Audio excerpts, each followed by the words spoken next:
Forgive me if I act a little strange. Hi, I'm Tisha Berg. Welcome to the Biz Mommy Buzz. Yes, I am wearing a purple flower on my cheek. That is because today is Sunday, and Sunday is typically family day, the day in which I spend with my family doing fun things. So we have come from a carnival where I had face painting. And this morning, which is when I usually record the Biz Mommy Buzz videos, we were rushing out to get to the carnival and I didn't have a chance to finish doing the video. So I'm doing it now, but my girls like the flower and they requested that I wear it for the video, so I am doing that. And I'm sure you moms can relate to sometimes just taking one for the team. So anyway, as I said, this is the Biz Mommy Buzz, which is a weekly video series of tips and strategies that can help you grow your blog or your home-based business and hopefully give you some inspiration in that endeavor. And if you have not already, please click the link below this video for YouTube and subscribe to my YouTube channel, as well as the link below that, which is the email updates when you'll get notifications of new episodes of the Biz Mommy Buzz. Alrighty, this week I would like to talk to you about facing fears. And that is a big and sometimes sticky subject for many of us because we typically like to tiptoe around our fears. Anything that we feel uncomfortable with, we sort of avoid, and we are allowed and often encouraged to do that in our everyday lives. If we have jobs, 9-to-5s where we go to, and there are a set of rules that we follow and things that we do in routine, and anything outside of that routine or anything that is bothersome to us, we sort of let it bounce off our backs, or we sort of don't pay attention to it because we have so many other things on our plate. And we begin to bump up against those fears, against those areas of discomfort when we start that journey of entrepreneurship, when we start a new venture, building the blog, building a small business, and we have to make those decisions, or we have to be the impetus, be the ones that are moving everything forward. And our fears start to come up, and the way we tend to deal with that is to get very busy. And by busy, I don't mean busy accomplishing things, which would be great, but what we often do is we fill our time and our the things that we do in our business with busy work. We do a lot of planning, we do a lot of organizing, we do a lot of learning in the name of enriching ourselves or training ourselves. And we don't recognize it as a tactic, as a procrastination tactic to keep from bumping up against those fears, the fears of failure, the fears of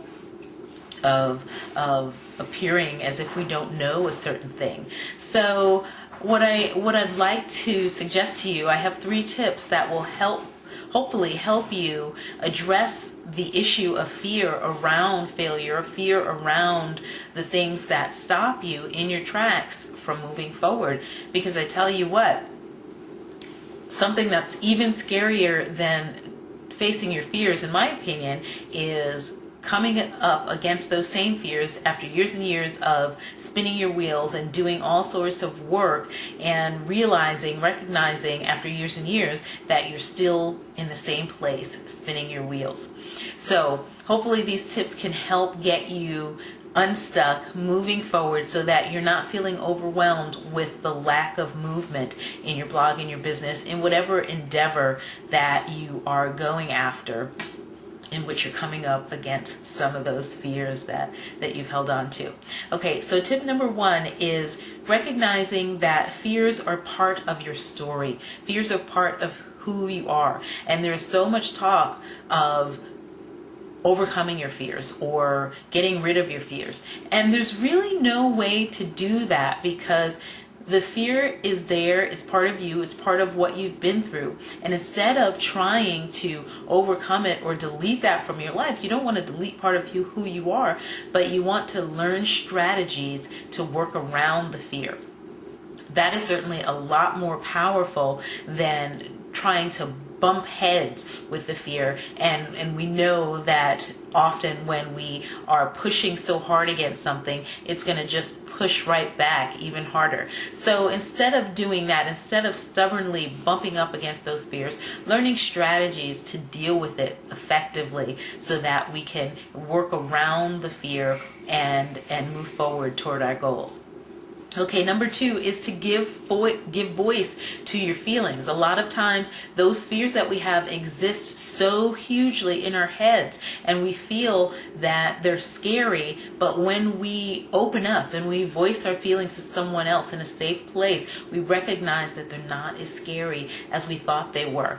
And we can also sometimes come across someone who's experiencing the same type of fear that we have, and that's of course very comforting to share what you're feeling with another person and recognize that they're going through the same thing, and it's perhaps something you can work through together. Or, as I said before, at the very least you can diffuse that fear and recognize that it's not the big scary monster that you thought it was. Okay, number 3 is to voice your feelings, but don't reinforce them. Many times when we do find that safe place to talk about our fears and commiserate, we feel so good. It's such a relief and release to do that we do it repeatedly, and we end up sort of voicing that fear in a negative way with others who will listen and support us, but we voice it in a way that is just depleting to us. So instead of voicing it in a way that says, oh, I'm so scared, this fear is terrible, it's getting me down, we voice it in a language that is more positive. So it's about watching our language about the fear. So we say it in a way in which it propels us forward, and we say that yes, I'm facing this fear, but I'm learning tools to work around it. So it's really about just watching the language. You can use affirmations, you can journal. There are many ways that you can reinforce the fact that you're learning tools to get around those fears and talk about them in a more positive way. So hopefully those tools will be really helpful for you on your journey in overcoming your fears about your blog, your business, or any area of your life where you're experiencing some fear. Just to recap really quickly, fears are your friend, sort of cliche, but they are your friend. They're part of your story, and you don't want to get rid of your story. You just want to learn effective strategies for working around your fears. Number 2, give voice to your feelings. Find a safe place where you can commiserate with someone. Find some place where you can give voice to those feelings. Get them out of the vacuum in your head so that they don't loom above or in your head as some big scary monster. And number 3, voice your feelings, but don't reinforce them. Watch your language around how you talk about the fear. Don't put it in a negative light. Always make sure when you're talking about that fear, you're getting it out of your head, but you're also talking about it in the sense that you are overcoming it, whether it's affirmations or journaling, any way that you can begin to speak in a positive way around those fears.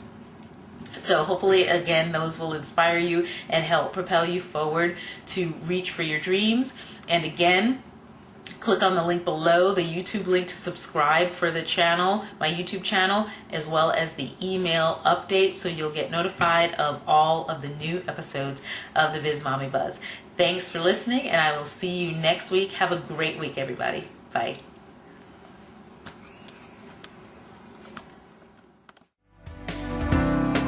Please forgive me if I act a little strange, for I know not what I do. Feels like lightning running through my veins.